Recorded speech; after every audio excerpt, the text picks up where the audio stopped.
চারজন বাংলাদেশি নাগরিকের কাছে মিলল ভারতীয় আধার কার্ড, তবে সেগুলো ভুয়ো কিনা তা স্পষ্ট নয়। প্রশ্ন উঠছে, বাংলাদেশি নাগরিকরা কিভাবে আধার কার্ড তৈরি করছেন।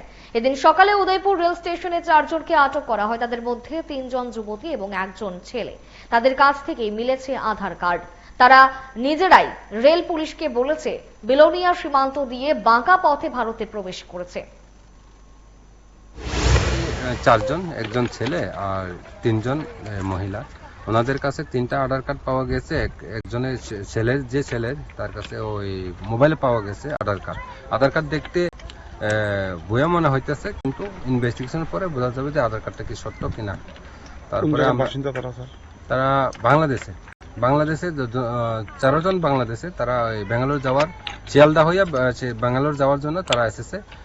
তারা কেউ না কেউ গাইড করে নিয়ে এসেছে। তারা বলতেছে, জায়গা বলতে পারে নাই, 1.5 ঘন্টা সময় অটোতে চড়ে তারা উদয়পুর রেল স্টেশনে এসেছে।